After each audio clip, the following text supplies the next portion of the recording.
안녕하세요. 소개받은 박가인입니다.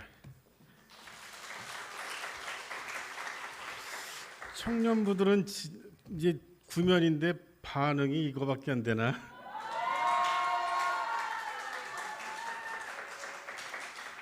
식사 맛있게 하셨어요?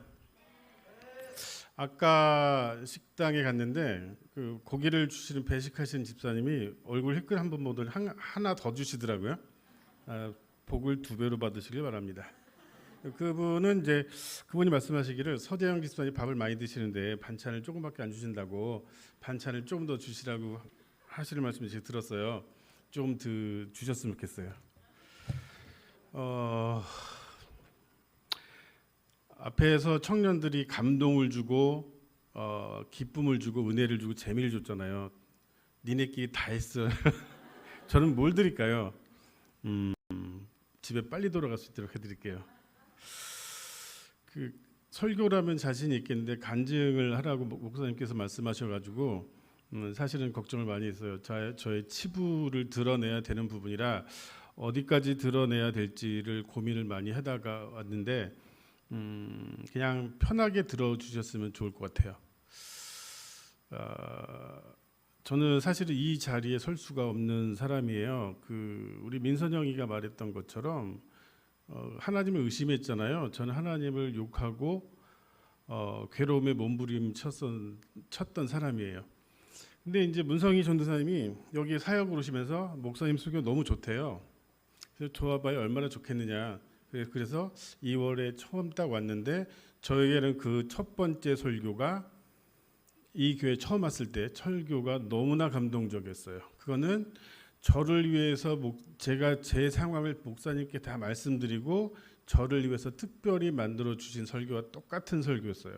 제가 그날 온다고 말씀드린 적도 없고 저의 상황도 알 수가 없는 상황이었을 때 그 이야기를 제가 하나님을 만나게 된 이야기를 좀 풀어내고 그다음에 제가 김수현 목사님을 얼마나 사랑하고 존경하는지를 그리고 이 교회를 왜 다니게 되는지를 말씀을 드릴게요. 간증에는 원래 제목이 없는데 간증 제목은 위로 자격증이에요. 이거 표절이에요. 2월 처음에 왔는데 그 목사님의 설교 제목이 위로 자격증이더라고요. 이거 보자. 딱 이제 교회가 찾기가 어려워요. 교회를 딱 왔는데 많이 헤맸어요. 근데 교회를 딱 들어오고 나니까 안내하시는 분의 인상이 너무 좋아요. 웃으시면서 안내하더라고요. 일단 교회는 합격. 문에 딱 들어오는 또 아리따운 그 권사님께서 안내를 하시더라고요. 아마 이옥주 권사님이실 것 같은데 맞죠? 이름을 제가 몰라서 그래요. 그분을 만날 때 기분이 너무 좋아요. 근데 딱 왔는데 또 찬양을 하는 또 키 크고 잘생기신 분이 또 찬양인도라세요. 서재영 집사님이세요. 근데 또 지휘자를 보니까 또 아름다우신 분이 계세요. 이 교회는 이쁜 사람만 다니라 난 배가 나와서 이것도 못 잠그고 있는데 이거 나가야 되나라고 했더니 주위를 딱 돌아보니 또 김유한 집사님이 계시더라고요. 안 나가도 되겠구나. 감사합니다. 배 나온 나도 다닐 수 있구나. 그래서 딱 봤는데 목사님이 딱 오셨어요. 이제 카리스마가 딱 있으시면서 이제 설교를 하시는 거예요. 저는 사실 아까 말씀드렸죠. 이 자리에 설 수 있는 사람이 아니라고 했었던 게 뭐냐면 20여 년 전에 저는 5살 된 아들을 먼저 보냈어요. 교통사고로 중환자실에서 아플 때 하나님께 기도를 드렸죠. 살려달라고. 근데 새벽 기도를 드리고 울부짖고 기도할 때 바로 그때 전화가 와서 이제 안 되겠다고 갔어요. 그 순간부터 저는 교회를 안 나갔어요. 왜 그러냐면 우리 민선혁은 하나님을 의심했지만 하나님을 욕했다고 했잖아요. 하나님 나한테 왜 이러세요? 모태신앙이고 교회 다니고 11조 잘하고 봉사할 거 다 하고 내가 하나님한테 도대체 잘못한 게 뭐죠? 하나님 없을 거라고 생각하고 하나님 욕을 하고 고난은 축복에 어쩌고저쩌고 말씀하시는 목사님한테 대들고 그랬어요. 그게 10년이에요. 근데 그렇게 고통스러운 날 속에서 굉장히 힘들어했어요. 그때부터 제 마음속에는 고슴도치가 살아요. 그래서 숨만 쉬면 그 갑자기 꿈틀거리고 가슴 속에서 피 냄새가 나요. 부모님이 먼저 돌아가시면은 다 돌아가시면 그것을 우리 고아라고 표현하고 배우자가 먼저 가면은 과부 또는 호라비라고 하는데 자식을 먼저 보낸 사람을 표현할 수 있는 말이 없어요. 보통 사별을 하면 그 고통이 자기 자신이 죽는 것과 100% 똑같다고 해요. 이혼은 70%고 심리학에서. 근데 자식을 먼저 보낸 거는 측정할 수가 없죠. 그 고통이 너무나 큰 거예요. 그래서 눈만 뜨면 힘들어하고, 아이가 유치원 다닐 때는 유치원을 못 봤어요. 초등학교 들어갈 나이가 되면 초등학교 주변을 못 다녔어요. 아이가 고등학교 되니까 고등학교 못 다녔고, 평생을 대학 강단에서 일했는데 이제 아이가 20대가 될 나이가 되니까 대학 강의를 못 하겠어요. 그래서 대학 원생만 강의했어요. 아마 살았으면 우리 선영이랑 똑같았을 거예요. 27인데 이제 대학 원생 가르쳐야 되잖아요. 딱 그 나이가 오잖아요. 너무 고통스러운 거, 저 아이를 못 보는 거예요. 내 아이가 살았더라면 예성이처럼 저렇게 활달하게 놀았을 텐데라고 하는 것들이 너무 보이는 거예요. 근데 어느 순간에 계속 하나님을 욕하고 막 있었는데 지금 목동의 목산교회라고 하는데 김현철 목사님이 오셨어요. 그분이 경동 보일러 사장의 둘째 아드님이세요. 서울대 나오셨는데 침례신학대 나오고, 친구가 저에게 소개를 하더니 목사님 모시고 온대요. 그때 욕을 했어요. 뻔하지 않느냐, 또 고난은 축복에 어쩌고저쩌고. 나는 그런 소리 도저히 듣고 싶지 않다고. 내가 위로만 받았어도 10년을 받았는데 그런 평범한 위로는 필요 없다라고 했는데, 하여튼 오셨어요. 그분이 이제 오시더니 뭐라고 하시냐면 그런 상황에서 하나님을 욕하는 게 당연하다. 새새끼 소새끼 욕하세요. 형제님은 욕하시고,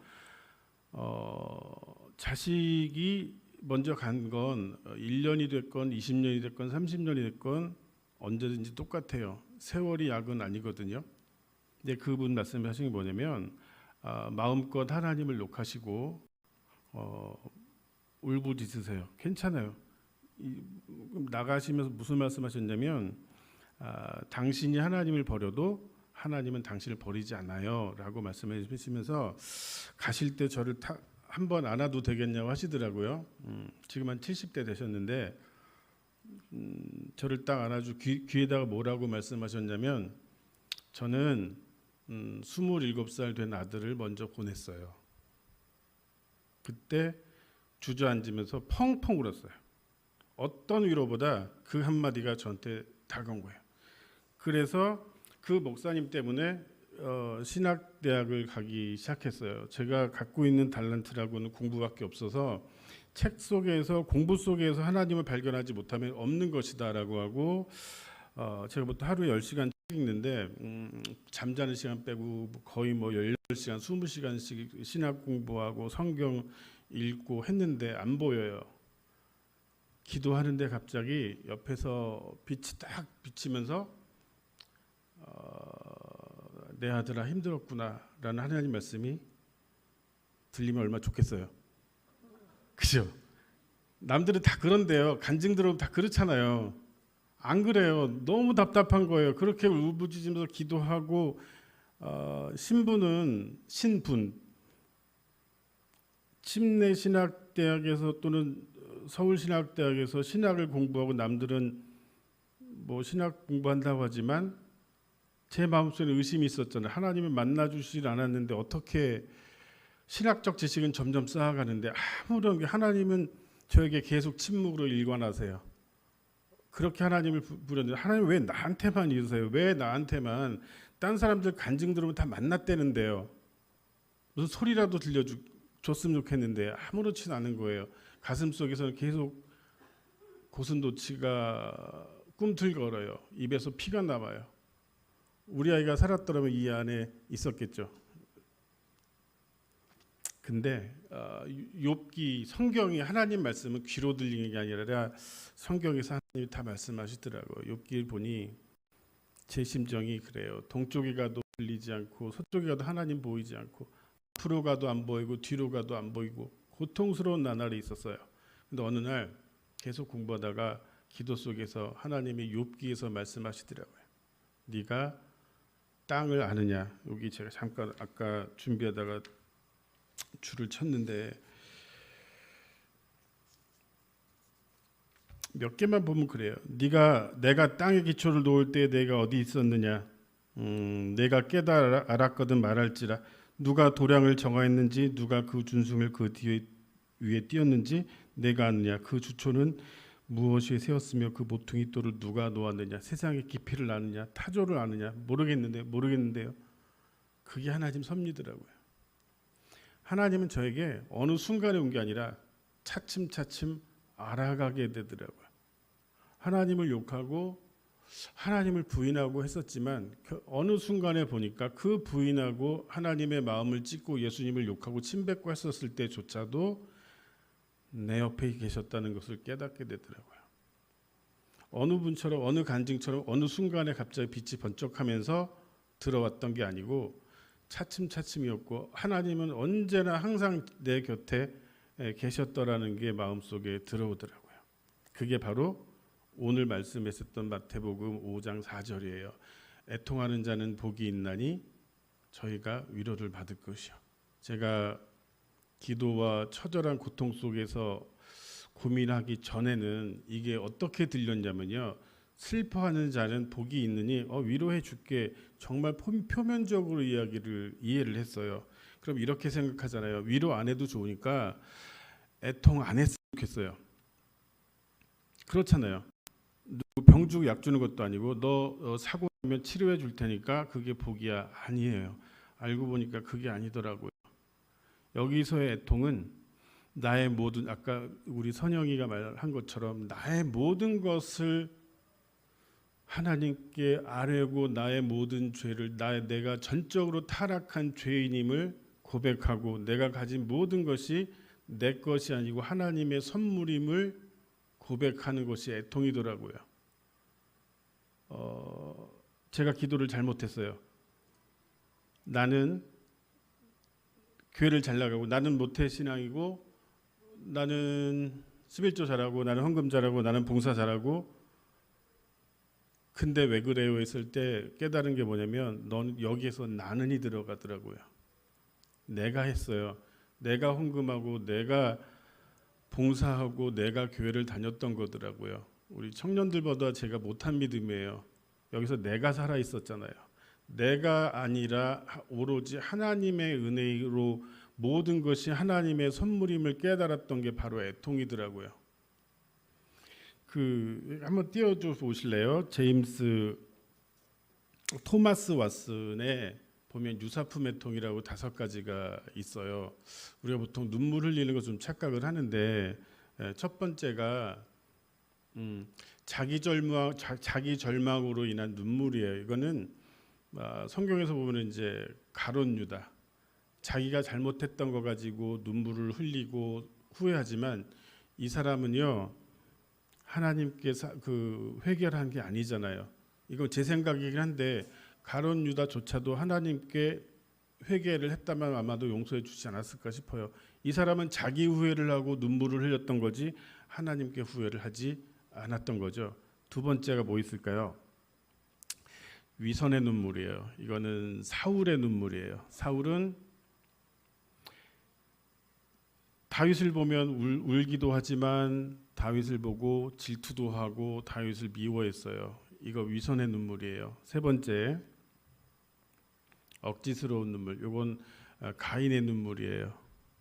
아담을 죽여놓고 순간 까먹었네. 아벨을 죽여놓고 하나님이 뭐라 하실 때 펑펑 울죠. 잘못했다고. 아니에요. 그냥 혼나기 싫으니까. 이거 위선의 눈물이에요. 그 다음에 억지스러운 눈물이고 그 다음에 외식의 눈물. 이거 우리가 가장 조심스러워야 되는데 외식의 눈물은 바리새인이에요. 내가 재벌이기 때문에 저 사람에게 도와주는 거 적선하잖아요.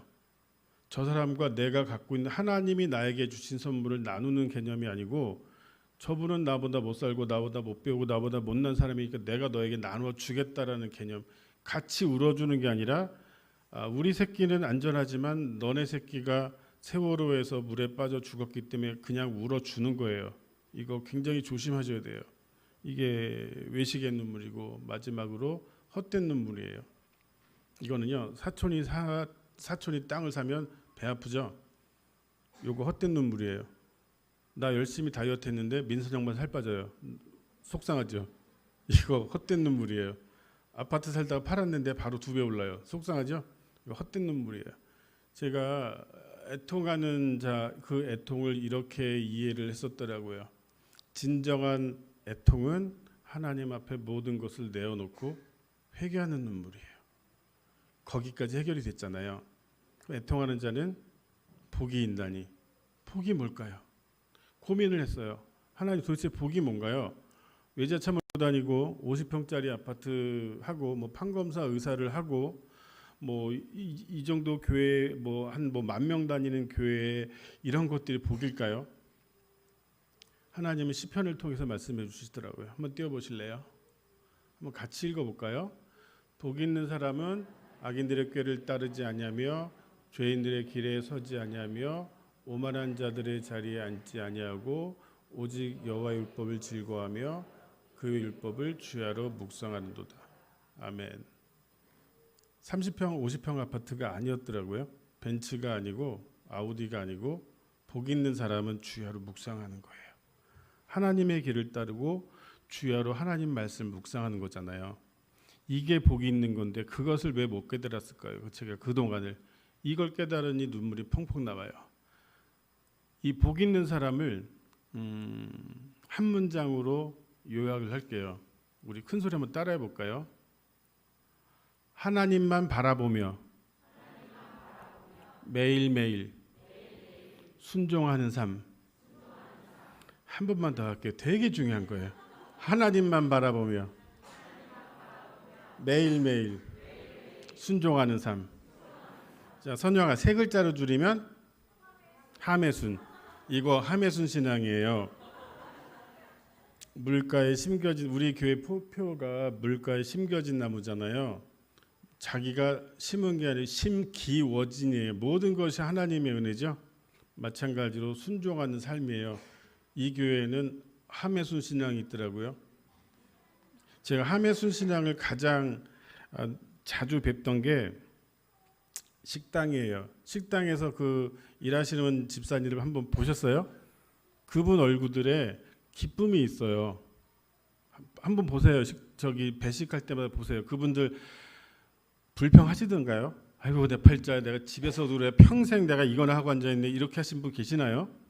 즐거운 마음으로 하세요. 그게 하매순 신앙이에요. 하나님의 말씀 순종하고. 그렇잖아요. 제가 설거지 한 번 해보니까 에어컨도 없더라고요. 더워요. 땀이 습기 차고. 그거 한다고 해서 눈에 튀는 거 아니잖아요. 그죠? 성가대 앞에 서면 눈에 튀어요. 그죠? 근데 매주 설거지하고 밥하고 정말 눈에 안 띄어요. 그나마 배식이라면 얼굴이나 뵙죠. 그 구석에서 하면은 정말 눈에 띄지도 않아요. 이게 순종이에요. 보이지 않는 곳에서 일하시는 분들에게 다시 한번 감사드리고, 아까 처음에 말씀드렸지만 저한테 오늘 고기를 주시고 얼굴 힐끗 보시더니 한 번 더 주신 그 집사님 다시 감사드립니다. 자, 그러면 이제 해결이 될 게 뭐가 하나 있냐면 위로를 받을 것이에요. 위로가 뭘까요? 너 아팠으니까 다독거려 주는 게 위로가 아니고요. 구원이더라고요. 우리의 최종적 위로가 구원이에요. 하나님과 함께 영생을 누리는 것이 구원이에요. 하나님께 나의 모든 죄를, 내 모든 것이 내가 노력한 것이 아니고 하나님의 선물임을 고백하고 나니까 복 있는 자, 즉 하나님의 말씀을 듣는 복 있는 자가 되고 결국은 구원을 받는 것이 확신이 생기더라고요. 처음에 말씀드린 것처럼 믿음이나 여러 가지 것들 저는 청년들만 하지 못해요. 그죠? 믿음의 크기는 나이 크기가 아니에요. 그래서 처음 제가 교회 왔을 때 엄청 놀랐던 게 바로 이거예요. 저는 이런 상처를 가지고 있었는데 그때 목사님의 설교를 듣고 그때 이후로 고슴도치가 없어진 건 아닌데 아직까지 한 번 고슴도치가 꿈틀거리질 않았어요. 20년 동안 가슴속에서 꿈틀거리면서 너무 고통스러워서 어떨 때는 피냄새가 나봐요. 제가 성도 여러분을 모르겠지만 혹여 자식을 먼저 보내신 분이 계시다면 저의 마음을 아실 거예요. 10년이 지나도 똑같고 20년이 지나도 똑같아요. 근데 2월 처음에 왔을 때 목사님은 그런 설교를 하셨어요. 뭐 기억 안 나시겠죠? 아마 저만 기억에 남을 거예요. 단어 하나하나, 숨소리 하나하나 기억이 나니까 제 마음속에 꿈틀거렸던 그 고슴도치가 그때 이후로 아직까지 한 번도 꿈틀거리지 않아서 가슴이 아프지도 않아요. 밤에 잠을 편하게 잘 수 있었고, 아까 말씀드렸잖아요. 내가 내 발로 걸어온 것이 아니고 목사님 말씀하신 것처럼 여러분이 여러분 발걸음으로 이 자리에 앉아 있는 것이 아니고 모든 것이 하나님의 은혜예요. 저 집에서 여기까지 2시간 걸려요. 근데 오는 길이 항상 즐거워요. 왜 그랬을까요? 제 발로 걸어온 게 아니라고 생각을 해요. 제가 2월 달에 왔을 때가 목사 안수 받기 한 달 전이에요. 고민을 많이 했어요.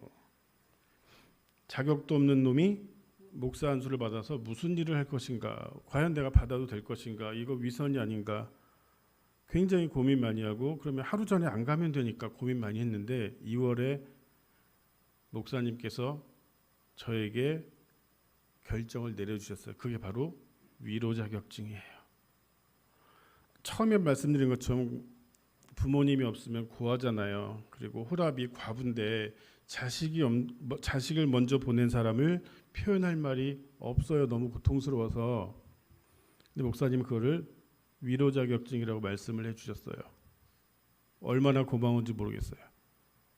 이거는 공감을 못 하시는 분은 계실지 모르겠지만 자식을 먼저 보낸 분들은 제 말을 100% 200% 알 거예요. 지난번에 그 부목사님 이은정 사모님이 저한테 그러셨어요. 유치부 아이들하고 있다가 교회 와서 아이들을 보면 매번 똑같은 거 일의 연속이라 좀 힘든데, 저 같은 경우는 매번 청년들이랑 이제 대학에서 강의하니까 있다가 또 청년들이랑 있으면 또 업무 연속이고 지루하지 않습니까? 라고 했을 때 답을 한동안 못했어요. 왜 못했냐면 청년들 보는 게 좋아서 그래요. 그전에는 힘들었어요. 내 새끼가 살았으면 좋았을 시기가 여기 있거든요. 그러면 우리 지호 청년이 함께 놀았을 거고, 내 아들이 예성의 때 까불다가 물에 빠졌을 거고, 내 아들이 제가 좋아하는 민선영이랑 사귀다가 내가 저 아이를 며느리로 봐야 되나 이렇게 따져야 되겠고, 이래서 아이들이 노는 모습이 너무 아름다운 거예요. 아이들이라 표현해서 죄송하지만 제 눈에는 아이를 보여요. 예성이가 나의 아들이었다면 이렇게 여러분, 내가 아들이랑 목욕탕 한 번이라도 가봤으면, 물론 저는 딸은 있어요. 고3인데 못 해본 게 더 크다고 항상 고통스러웠었는데 그것을 한 방에 정리해 주신 것이 김수연 목사님이세요. 여러분하고 제가 여러분이 김수연 목사님 생각하는 것과 다른 게 바로 이거예요. 제가 처음 뵀을 때 그랬어요. 목사님 설교 그렇게 하시면 안 돼요. 너무 좋잖아요. 그때 너무 감동받아가지고 여러분은 축복받으신 분이에요. 저 건방진 사람이고 대한민국에서 저보다 공부 많이 한 사람 없다고 하는 사람이고 그냥 그래요. 학계에서 나름대로 이름 있는 사람인데 저 김수연 목사님 밑에 머리 숙여요. 대단하신 분이에요. 명설교예요. 여러분은 이 엄청난 설교를 매주 듣고 새벽기도, 수요예배, 금요예배 듣는데 이 귀중한 것을 매주 들으니까 귀중함을 모르세요. 알고 싶으면요, 한 달만 딴 교회 갔다 오세요. 귀가 썩어서 오실 거예요. 죄송합니다, 다른 교회 목사님한테. 위로 자격증이 어떤 건지 아세요? 한번 비춰보실래요? 저기 위로 자격증이에요. 딴 사람이 볼 때는 목사 임직자라고 쓰는데 저는 저거 위로 자격증이에요. 목사 안수 받기 바로 한 달 전에 와서 위로 자격증이라고 제가 말씀을 듣고 뿌듯하게 느꼈던 거예요. 종이 한 장밖에 안 되지만 목사 자격이 되지는 않지만 위로 자격증, 저는 위로 자격사는 될 것 같아요. 저는 김수현 목사님처럼 가슴을 찡하게 하는 명설교를 할 달란트는 없어요. 신유의 은사도 없어요. 뭐 어떤 목사님은 그 기도하시면 병이 낫는다는데 전 제 앞가림도 못해요. 안질이 10년째 그래요. 책만 보면 눈물 질질 흐르고 이성일 목사님처럼 막 찬양인도 멋지게 못해요. 그리고 또 뭐 서재영 뭐 저기 집사님처럼 뭐 노래를 뭐 엄청나게 잘하거나 그런 건 없어요. 그리고 말씀드린 것처럼 특별하게 뭐 다른 목사님처럼 그런 게 없어요. 그럼 하나님 나를 왜 쓰셨을까요? 보니까 김수현 목사님이 결론을 내려주셨잖아요. 위로 자격증 함께 울어줄 수 있을 것 같더라고요. 그랬더니 학교에서도 제가 뭐 특별하게 말한 건 아니지만 힘든 아이들이 저를 많이 찾아오더라고요. 그리고 삶에서 고통스러웠던 거, 자기 문제로 힘들던 사람들이 은근히 많이 찾아오더라고요. 특별하게 해줄 말은 없는데 함께 울어줄 수는 있어요. 저는 제가 어떤 달란트인지 몰랐는데 그것을 바로 목사님께서 위로 자격증이라고 말씀하셨어요. 다시 한번 잘난 척 할게요. 대한민국에서 저만큼 공부 많이 한 사람 많지 않아요. 저 공부 많이 했다고 자부심하는 사람이고 그 전에 건방 떨을 때는 목사님 설교 분석해서 욕하고 그랬어요. 근데 김수현 목사님 설교 앞에서는 하나님 말씀 앞에서는 무릎 꿇고 머리 숙여요. 여러분은 이 귀중한 설교를 항상 몸에 머리에 입술에 담으시기를 바랍니다. 저요 이제 50대 중반이에요. 50대 중반인 사람을 한 방에 거꾸러진 게 2월 초반에 위로 자격증이라고 하는 목사님 설교예요. 하나님이 어떤 계획을 가지시고 어떤 뜻을 가지시는지는 알 수 없어요. 우리는 섭리라고 하잖아요. 다만 하나님이 인도하시는 대로 아까 말씀드린 우리가 무슨 신앙이라고요? 함의 순신앙. 하나님께 매일매일 순종하는 삶을 살기를 바라고 말씀 여기서 마무리 짓고, 이거는 말씀이 아니라 간증이기 때문에 기도와 예배는 목사님께서 하시길 바라겠습니다. 감사합니다.